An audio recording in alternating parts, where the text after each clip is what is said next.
as-sahur, as-suhur barakatun minallah. Kita masuk kepada bab sahur, itu adalah berkah dari Allah Subhanahu wa taala. Maka kita sering ya, kenapa ziarah ke kuburan? Kita mau ngalap berkah katanya. Begitu. Ketika kita bermain atau ikut majelis ulama, kemudian ulama itu memberikan makanan, kita mau ngalap berkah. Mengalap berkah makanan bekas makannya ulama. Itu berkah, maka yang kita cari ini berkah ya. Makan kalau sedikit berkah cukup. Makan kalau banyak tidak berkah, tidak cukup atau kurang cukup begitu. Maka yang kita harapkan keberkahan. Maka as-sahur barakatun minallah. Ini sahur juga termasuk berkah dari Allah Subhanahu wa taala, sebagaimana sabda Nabi sallallahu alaihi wasallam, tasahharu fa inna bis sahur barakatun ya. Maka sahurlah kalian, makan sahurlah kalian, karena dalam makan sahur itu ada berkah. Ini hadis diriwayatkan oleh Imam Bukhari, Imam Muslim, Tirmidzi, Nasai dan Ibnu Majah rahimahumullah taala. Wabihi qal an Salman radhiyallahu taala anhu qala Rasulullah sallallahu alaihi wa alihi wasallam. Rasul sallallahu alaihi wa alihi wasallam bersabda, "Salah al-barakatu fi thalathatin." Keberkahan itu ada 3. 1. Al-jamaah, kumpulan. Jamaah, jamaatul muslimin ya, kumpulan orang muslim. Ini menunjukkan keberkahan. Suatu kampung, jika kampung itu satu hati berjamaah, maka kampung itu insya Allah berkah. Jika masjid itu di masjidnya banyak berjamaah, kampung itu suka ke masjid, berjamaah di masjid, maka kampung itu berkah. Bergabung kepada suatu organisasi itu berjamaah satu hati, berkah. Makan itu berjamaah, maka itu berkah ya. Maka kumpulan, di mana di situ ada kumpulan di situ berkah, ada keberkahan Allah Subhanahu wa taala ya. Maka jamaah yang dimaksud dengan jamaah adalah kumpulan atau jamaatul muslimin, kumpulan orang Islam. Maka kumpulan ya seperti tabligh akbar dan sebagainya itu adalah berkah di situ, walaupun di situ mungkin ya tidak semuanya orang soleh ya.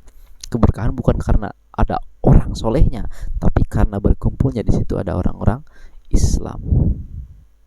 Yang kedua, keberkahan yang kedua adalah as-sarid.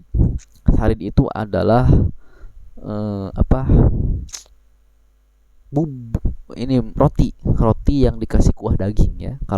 Atau bisa disebut dengan bubur roti ya, bubur roti. Sarid, bubur roti yang dikasih kuah daging, itu sarid.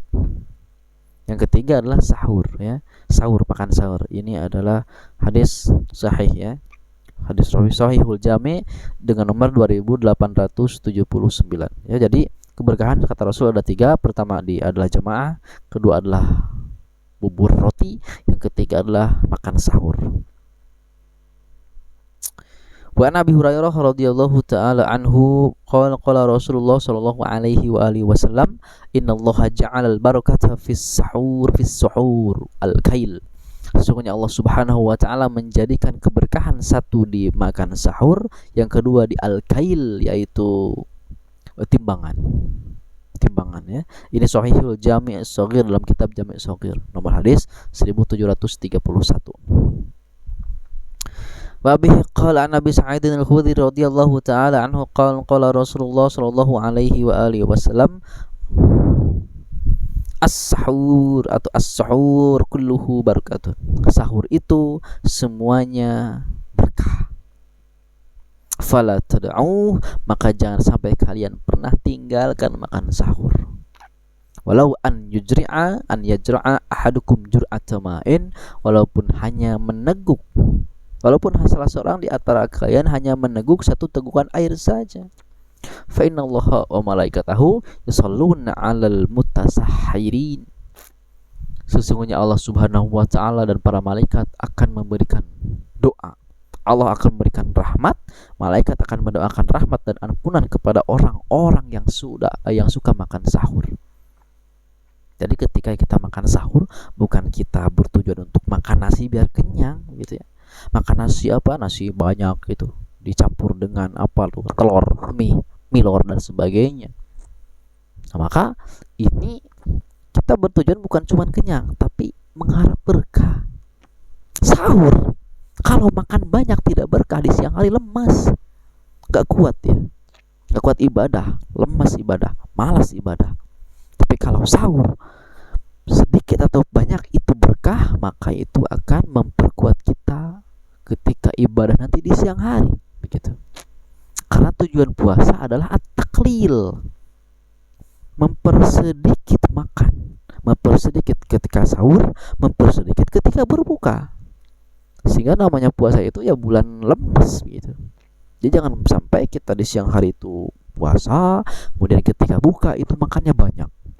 Nah, maka itu bukan puasa namanya. Itu namanya balas dendam. Begitu ya. Maka bulan puasa ini adalah bulan at-taklil, bulan mempersedikit-sedikit tidur, sedikit makan dan sebagainya. Yang diperbanyak hanyalah ibadah. Karena bulan puasa tujuannya adalah untuk membersihkan hati, menekan hawa nafsu. Dan hawa nafsu ini hanya bisa ditekan dengan lapar.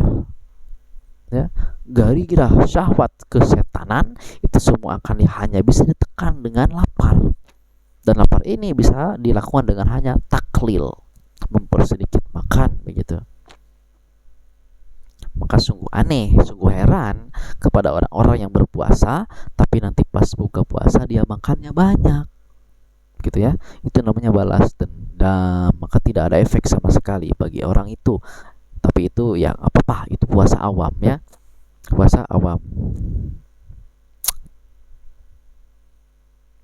Wabihi qala Nabi an Abdullah bin Haris an rajulin min ashabin Nabi sallallahu alaihi wasallam, beliau berkata, aku dakhaltu ala Nabi, aku pernah masuk ke rumah Nabi sallallahu alaihi wasallam, wa huwa yatasahhar, Nabi itu sedang bersahur, ya sedang makan sahur. Faqala dan Nabi sallallahu alaihi wa alihi wasallam, beliau bersabda, innaha barakatun a'takumullahu iyyaha fala tada'u. Sahur itu adalah berkah yang Allah berikan kepada kalian, fala tada'u, maka jangan sampai kalian tinggalkan makan sahur. Gitu ya. At-tasahur walau bijur'ati ma'in, makan sahurlah walaupun dengan seteguk air. Inna min rahmatillah, ya, sesungguhnya daripada rahmat Allah, begitu. Maka itu ya makan sahur. Ya. Ni'mas suhurul mu'min at-tamr, sesungguhnya sebaik-baik sahurnya orang beriman adalah tamr, yaitu kurma, gitu ya. Maka al ummatu bi khairin ma akharat suhuraha, umat itu mereka akan selalu dalam kebaikan selama mereka mengakhirkan sahur. Ini kebalikan ya. Kalau berbuka cepat-cepat, kalau sahur diakhirkan. Hadisnya tadi sudah kita baca bahwasanya kana ashabu Muhammadin sallallahu alaihi wasallam, sahabat Nabi sallallahu alaihi wasallam adalah asra'an nasi iftaron, adalah manusia yang paling cepat dalam berbuka, wa aftuahum suhuran, dan paling lambat dalam makan sahur. Ya.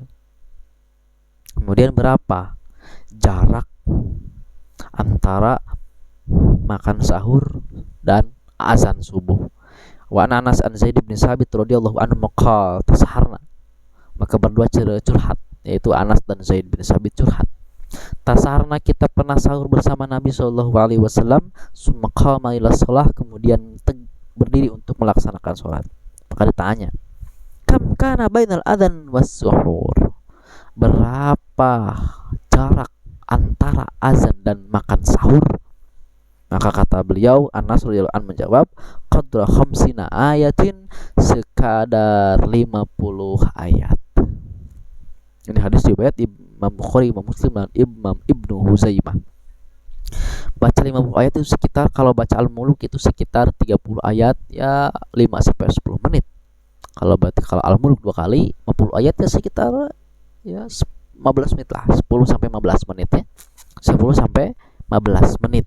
Itu jarak antara selesainya sahur Nabi dan azan subuh. Makanya di Indonesia itu biasa ada imsak, jadwal imsak. Jadi imsak itu sebenarnya bukan larangan untuk berhenti makan ya, tapi hati-hati. Ada imsak ketika makan, kemudian ada suara ngiung ngiung ngiung. Nah, itu perhatian, hati-hati. Bahwasannya 10 sampai 15 menit lagi akan azan subuh begitu. Yaitu maka imsak itu ada dalilnya. Ini dalilnya. Yaitu dalil mana jarak antara Nabi selesai sahur dan azan. Itu dalilnya, dalil imsak. Baca 50 ayat. Gitu ya. Nah, kenapa sih kita itu diperintahkan untuk mengakhirkan sahur?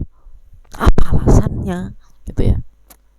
Maka di antara banyaknya alasan, ini antaranya adalah takhirus suhur dalilu iltizamin wa taharrul li salatul fajr wa illa faman yatasahhar mubakkiran wa yanam adatan ma lam tada alaihi salatul fajr ma tudi'u alaihi salatul fajr fawqa annahu mukhalafatun li sunnah. Jadi mengakhirkan sahur itu tujuannya adalah agar setelah makan sahur kemudian dia minum, gosok gigi, cuci tangan, wudhu, habis itu langsung masuk azan subuh. 5 menit lagi ada subuh, jadi nggak lama. Itu tujuan diantaranya. Karena kalau orang puasa, orang sahur begitu ya, faman yatasahar mubakiran, dia puasanya cepat gitu ya, pagi-pagi. Misalkan pagi-pagi itu maksud jam 3 gitu, dia awal waktu, sahurnya jam 2, sahur jam 3. Nah maka dia biasanya ya namu adatan bisa tidur lagi gitu. Walaupun ada yang tahajud, tapi ya biasanya orang kebanyakan habis sahur ya tidur lagi gitu. Maka dengan cara tidur itu biasanya akan menyanyiakan atau akan meluputkan lambat dalam sholat subuh gitu. Jadi dengan dia sahur cepat-cepat jam 2, nanti subuhnya dia ketiduran, akhirnya dia nanti sholat subuhnya lambat. Nah itu bukan yang diinginkan Nabi. Itu mukhalafat, itu mukhalifun li sunnah, itu bertentangan dengan sunnah. Maka yang Nabi inginkan adalah kita setelah sahur jangan tidur, langsung sholat. Toh kalau memang kita mau sahur jam 3, ya udah setelah sahur kita tahajud. Atau mungkin baiknya kita lebih baik tahajud dulu, setelah tahajud baru kita sahur, setelah sahur baru masuk waktu subuh. Itu katanya. Begitu katanya. Itu tentang bab akhiru suhur. Masih banyak tentang akhiru suhur, tapi kita mungkin ya cukup sampai situ ya. Selanjutnya kita akan bahas tentang isrob walau adzan.